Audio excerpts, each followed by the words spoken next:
Welcome to Business Line's State of the Economy podcast, where you'll find insight, analysis, and the story behind the numbers. Hello and welcome to the State of the Economy podcast. I'm Jyothi Datta.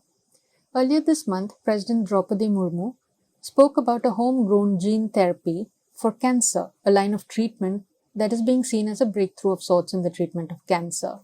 It's the CAR T cell therapy that we are talking about today, delving a little into a locally developed version of the product that was born of an industry-academia collaboration. So we have the Indian Institute of Technology, Bombay, and Tata Memorial Hospital on one side, and on the other side, commercializing it was industry partner ImmunoACT, which is also an IITB incubated company in which Hyderabad-based Laurus Labs holds about 34% equity.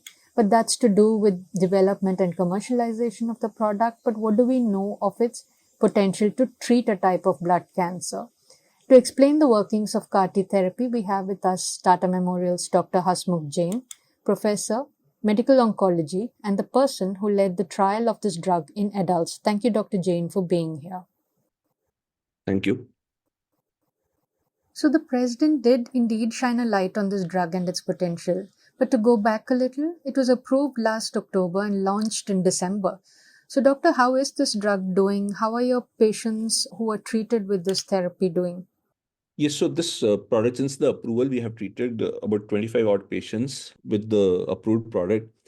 And the experience has been identical to what we had while we were doing the clinical trial. On the clinical trial, we have treated in Tata alone almost 50 patients. So all in all, we have almost experience of treating 75 odd patients. The results that we are seeing in terms of efficacy, in terms of safety, is identical to what we saw while we were treating the patients on the trial. So for most of us who don't know what CAR T therapy may be, how does it work? Is it a personalized therapy, or how does it differ from stem cell therapy, for example? Right. So as you said rightly, this is a personalized therapy. And this, what happens is the immune system of our body, the white cells, they contain a special type of cells called the T cells. Normally, these T lymphocytes are very important for our defense against cancer. But what happens is, because cancer has developed mechanisms to stay away or to avoid this attack from the T cells are there in the body or in the circulation, but they're not able to effectively eliminate the cancer cells. Therapy is that you first collect the T cells of the patient and engineering conditions.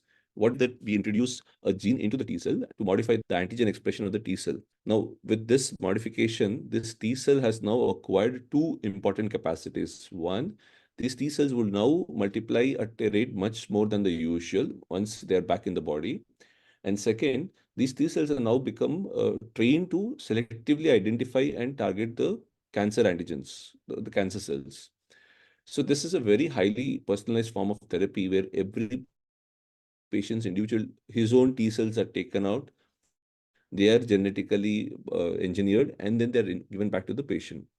Now, what is the difference between, let's say, stem cell transplant? The key difference from a stem cell transplant is that in a stem cell transplant, you're relying actually on chemotherapy.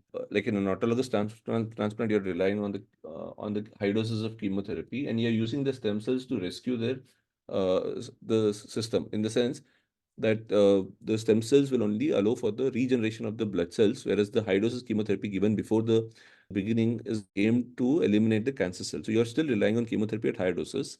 In an allogenic transplant, where you take out the stem cells of another person, here what happens is that you are relying upon the immune cells in the donor populate into the host or the patient's system and then fight against the cancer cells. So you're even though you take matched donor, you still have cells coming from another person, and therefore there are certain complications which are related to transplant and they're not encountered in these kind of therapies. Most importantly, the side effects of high doses of chemotherapy are not seen.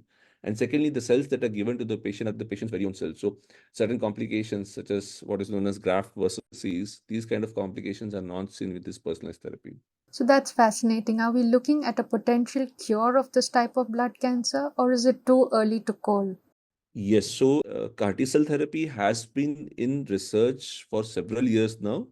And in countries like in United States, they were approved way back in 2017. So they already have long-term data of treating patients with relapsed blood cancers which is where the therapies got approved first. So blood cancers such as ALL, acute lymphoblastic leukemia, which is a specific type of blood cancer, and lymphomas, particularly the B-cell lymphomas.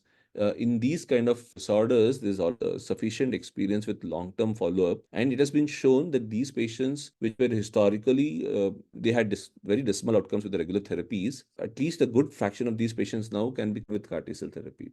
So, Doctor, we were talking about, how this personalized therapy is different from stem cell therapy. So, are we looking at a potential cure here of this type of a type of blood cancer, or is that too early to call? No, that's right.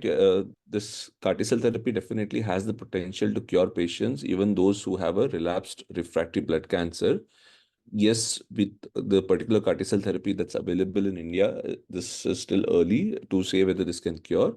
But this therapy, the same therapy, CD19 directed CAR T-cell therapy, has been in use in the other parts of the world, particularly the United States, much earlier. So, for example, the approval in US came in 2017, and there is sufficient long-term follow-up data now to say that a significant proportion of these patients get cured, even if they are relapsed and refractory to the regular therapies. So the innovator product is about 4 crore for an infusion, and the locally developed version is 1/10 the price, but even at 40 lakh to be taken just once, it is expensive. So how do patients afford this? Does health insurance cover it?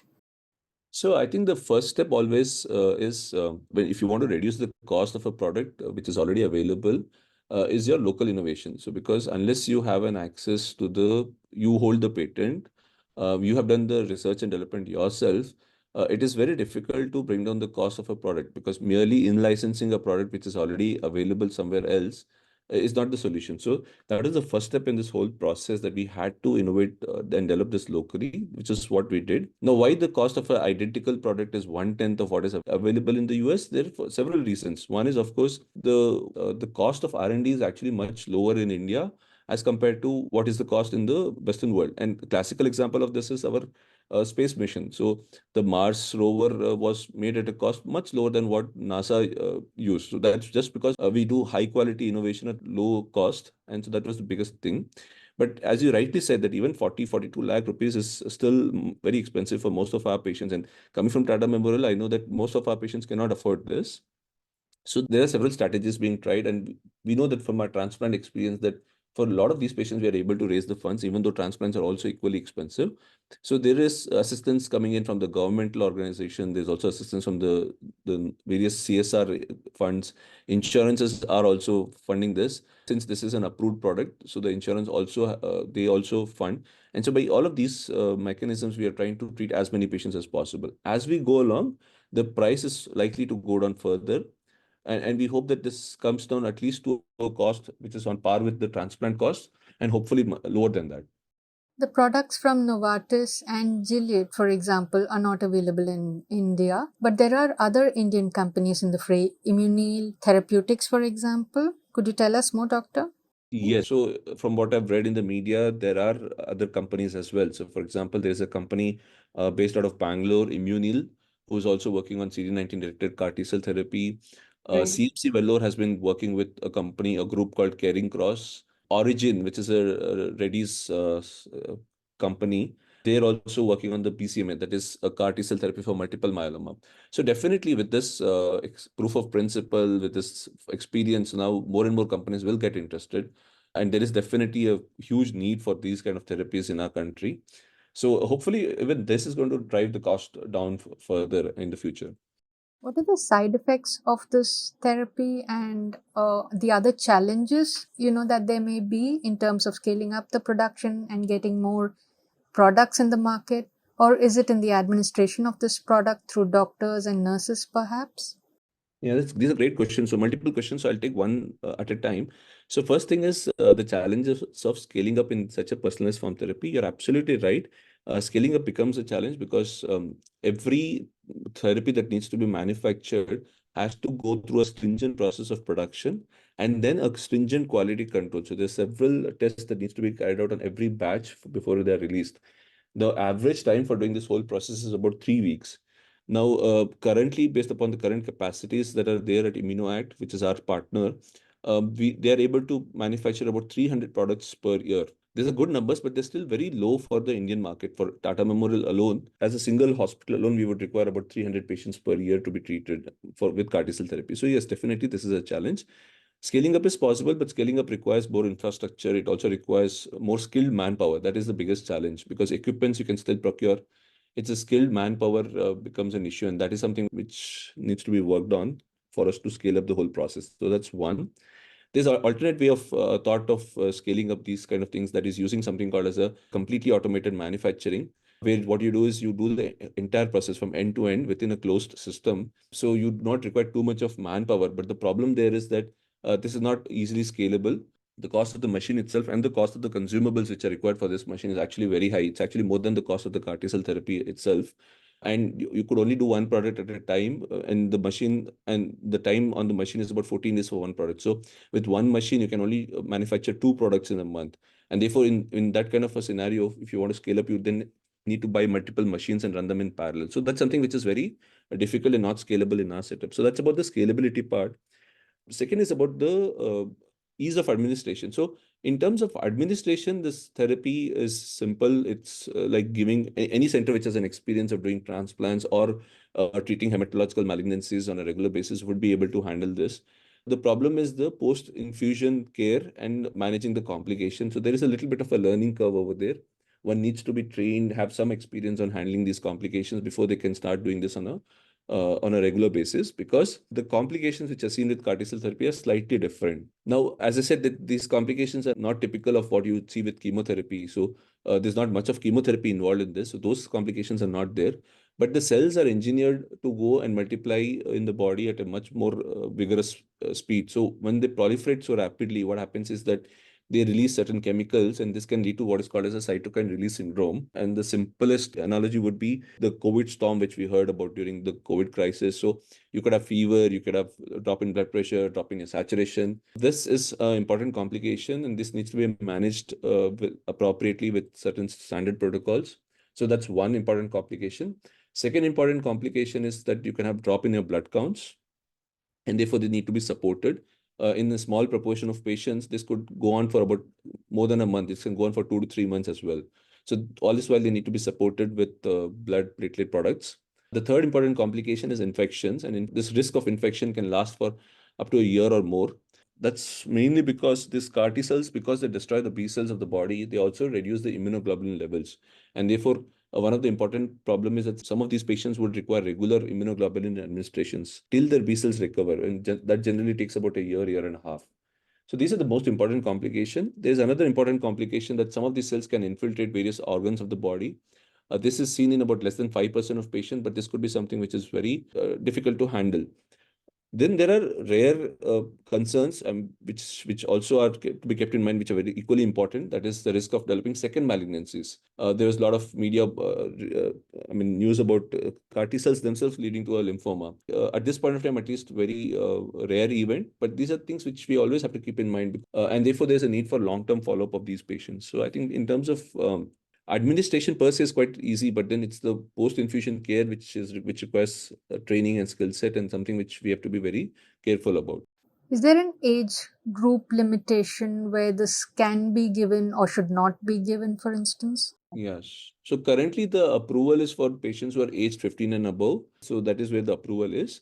For the pediatric age group, there is a trials which is ongoing, which is treating patients aged between 3 to 25. So till we get the approval, presently it is for 15 and above. Finally, doctor, what is the future of this therapy in other forms of cancer and maybe even other illnesses, for example, say diabetes or so? Right. Yeah, that's a very important area of research right now globally. So one is people are trying to identify various other cancers where CAR T-cell therapy could be used. Hypothesis is very simple. So you identify cancer antigens and then you target them by developing your CAR T-cell therapy. But in practice, they're not as simple because there are a lot of other factors which come into play. So there is a lot of research happening for both other blood cancers as well as for solid tumors. And as you said, for autoimmune disorders, also there's good amount of research. In fact, there is now also experience of treating patients, some early experience with particularly in autoimmune disorders such as SLE and scleroderma. So that's the second area. The third important area of research is the whole platform itself people are trying to see whether the platform itself can be changed. So right now we are relying on something which is autologous. So you're taking out patients' own cells, but people are trying to see whether allogenic platforms can be used, or you can like take out cells from the healthy donor, modify them sufficiently genetically so that they will not harm the patient when you infuse them, and then use them to create the CAR T cells so that you can have a ready supply. You can stock them just like any other pharmaceutical drug, and then you can just give them off the shelf. And therefore, your waiting period, etc., becomes shorter, and the cost goes down further. So that's another important area of research which is ongoing right now. With that, we come to the end of this conversation. From the Business Line team and myself, thank you, Doctor, for your time and insights. Thank you so much for having me.